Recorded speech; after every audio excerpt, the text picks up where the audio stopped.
Welcome to Parleh TV. Plenty of things look easy at first. Skydiving, lion taming. From the comfort of your armchair, all sorts of risks look easy as Cristiano Ronaldo, Diogo Jota, and Bruno Fernandes literally blew Russia off the park in a clinical display of attacking football. Wow. Sorry, what did you say, Kobe? Wow, bro. Let's break it down. I am Pat Mayo, and I'm here to give you the best pick at the top of the board, the best bet, if you will. So I'm going to go with just under 25 for Middleton here.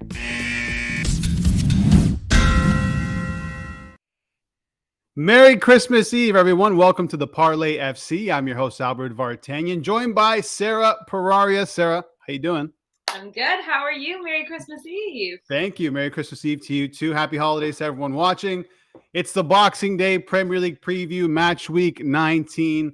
3 games already postponed, Sarah, unfortunately, but we got 7 still to go. Hopefully, cross our fingers, all these games will be a go come Boxing Day. We have one on Monday as well, which we will talk about. But let's start with the reigning Premier League champions, Manchester City, taking on Leicester City. Look at the odds here. City, minus 550. Leicester City, 12-1. City on a roll right now. 8 straight Premier League wins, 3 straight clean sheets. Leicester slumping a little bit, just got bounced out of the Carabao Cup by Liverpool. It's another routine win for City, isn't it, Sarah? Oh, yeah, absolutely. Like, City are just looking so strong right now. And I mentioned this to you before, but it's all about their depth, too. Like, their bench is unbelievable. And I think that's what's keeping them rolling. They always have all these options to pick from. And so, you know, as I said before as well, like Leicester, they've had a few tough games. We have to give them that. You know, they had Tottenham, they had Liverpool, but unfortunately for them, it's just they're playing really tough teams right now, and City is the best of the best. Yeah, 1 win in the last 5 for Leicester. And as I mentioned, bounced out of the Carabao Cup. They were playing well. They were up 2-1, 3-0. They gave up both of those leads and lost to penalties. In terms of a betting angle, I don't really want to lay the minus 550 with Manchester City. But if I'm looking for another angle and I want to bet this game individually, I think over 3.5 goals at even money is decent. I can see City winning 3-0, maybe even 4-0 or 2-1, where you get the extra goal from Leicester City. But if I'm just going with a straight up pick, it's got to be Manchester City. What's your pick here? 100% Manchester City. And I agree. I think it is going to be something like 3-0. And I also think I put money down on Raheem Sterling to score because he's on fuego. Oh, I like that. He should get into the starting 11, considering Pep has dropped 2 players, Phil Foden, Jack Grealish. Imagine this. All these other managers are complaining about fixture congestion and the wear and tear on their players. Pep goes, you know what? I'm going to drop 2 of the best players in the Premier League for discipline. I can't even say the word, for being bad boys, being on the naughty list this holiday season. So that shows you, as you were touching on, the depth of Manchester City. But let's move on. North London, Tottenham minus 138 against Crystal Palace, plus 375. And Spurs, they're rolling under Conte right now. What have you seen that you've liked under this new management? Well, I don't know if it's the fact that they had a bunch of postponed games a couple of weeks ago, and if this just allowed them to go through extra training period, you know, kind of meshing with the coach. But all of a sudden, Tottenham's kind of looking like that old Tottenham that we've seen before, that team that made it to a Champions League final. They're just like, they're blending. The team looks like they're working together, and it just like they seem to have some sort of unison that was completely missing before. They looked like a bunch of players just picked up off the street and we're like, all right, guys, we have a game today. Yeah, a lot of it comes down to management. You look back during the Nuno era, and they were last when it came to distance covered. Now under Conte, they're first. I know a lot of people blame the manager and blame the players. Sometimes it's a bit of both, and obviously the players are playing for this new manager. So taking on Crystal Palace, last 5, 1 win, 3 losses, and a draw. They were playing well early in the season under Patrick Vieira, new management, attacking football. But they seem to be coming back down to earth, and I think they're coming back down to earth at the wrong time, and they're about to play the wrong team. Yeah, no, definitely. I mean, still, listen, it's early days. We're in the middle of the league now. Anything can happen. But yeah, Tottenham's a tough team for them to go up against. I don't expect them to win this game whatsoever, but they might be able to jump a couple spots before the end of the league. Yeah, you know, in a derby, form goes out the window. It doesn't matter what's going on. These two are going to clash. And Palace, they've had some decent results against Spurs in the past. I mean, not so much at Tottenham, unbeaten in the Prem at the Tottenham Hotspur Stadium. So what's your pick here for this match? Gotta go for Tottenham for sure. They're on a roll and they're looking spicy. I like it. I like what I'm seeing.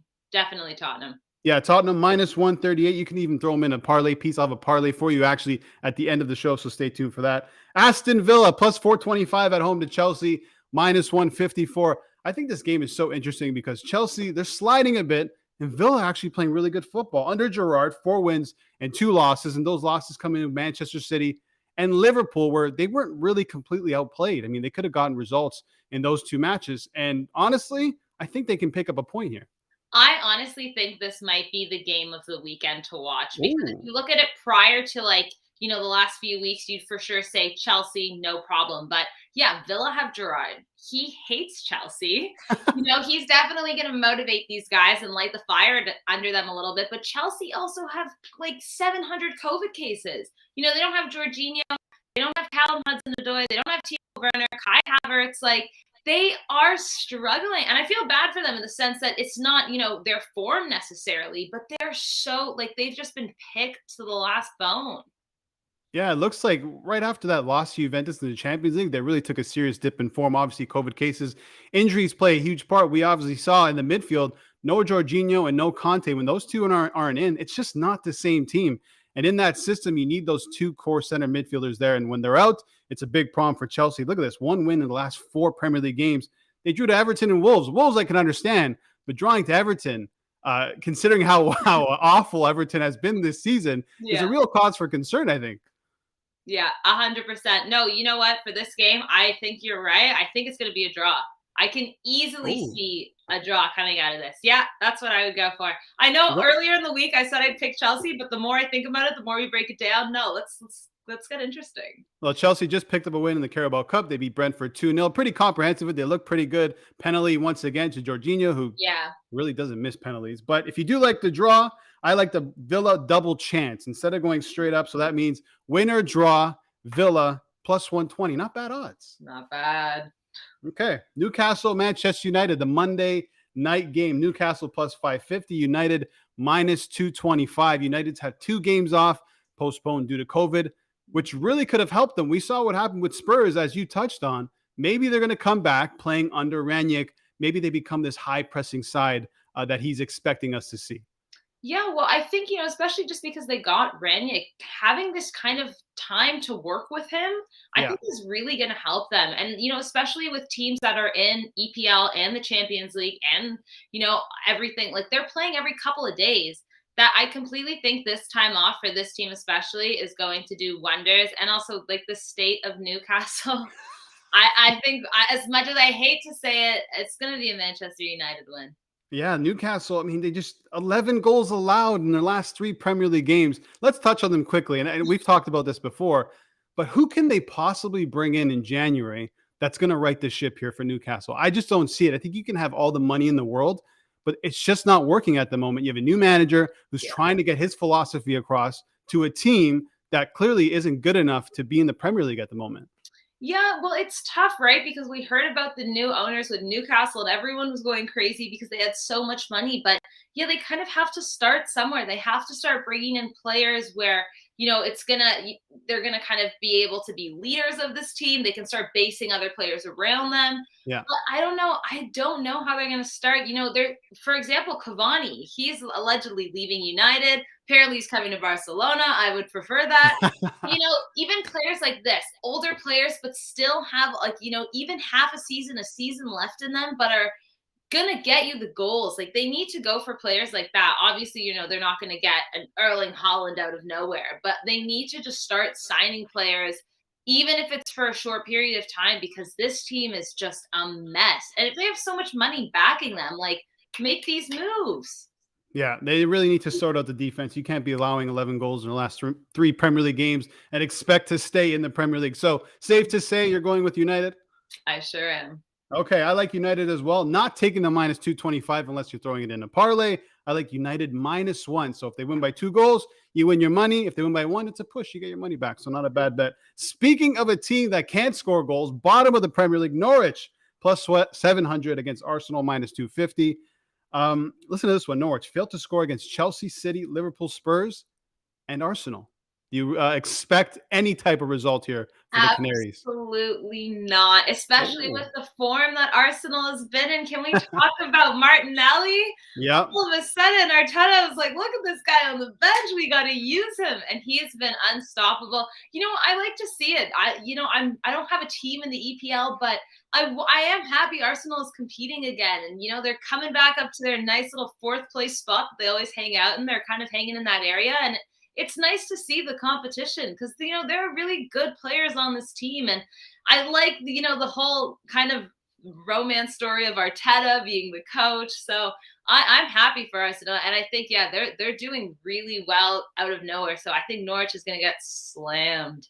Yeah, top 4 at Christmas for the first time in 5 years. So things are changing at Arsenal despite not having their former captain, Aubameyang, in the lineup. What do you make of that whole situation? A lot of people are talking about it, and it seems like people are 50-50. They're taking Arteta's side, they're taking Aubameyang's side. Where do you sit? It's hard to say, right? Because you never really know. I think most people are just picking who they like more and who they want to believe. But are we going to ever know the true story? I'm not sure.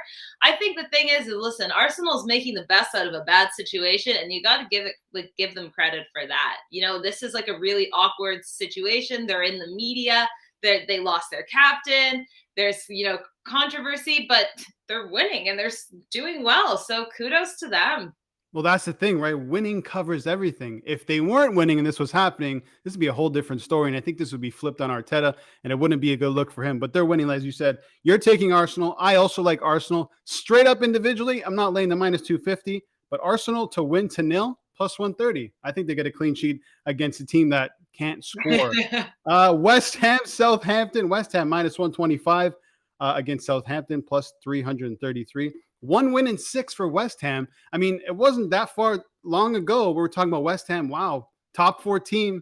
Maybe they can even crack that top 3 if one of those top 3 between Chelsea, City, and Liverpool start dropping points. But they're sliding at the moment, and they just got bounced from the Carabao Cup.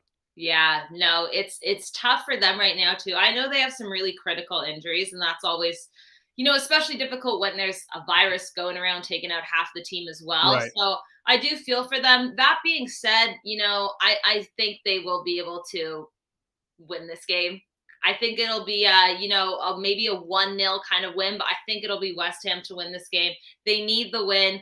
And also Southampton is just poor. Yeah, real bad. Yeah, 3 losses, 3 draws in the last 6, and their last match against Brentford was postponed. So they did have a bit of a break. Maybe they can right the ship here. But West Ham expecting Mikel Antonio back. When he's not in that team, West Ham are very different. They don't have a striker. They don't have a direct replacement for him. So if he's back in, I expect a West Ham win as well. And pretty good record against Saints. 4 wins against Southampton at home. So very good record.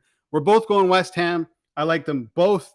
I like West Ham in a parlay piece. So if I'm going to parlay this weekend, Sarah, tell me what you think about this one. Let's go City, Spurs, United, Arsenal, West Ham in a parlay for plus 500. Yes, please. Yes, please. All right, Sarah, happy holidays. If I don't see you, Merry Christmas. Everybody watching, thanks for watching. This has been the Parleh FC with Sarah Pararia and Albert Vartanian. Take care.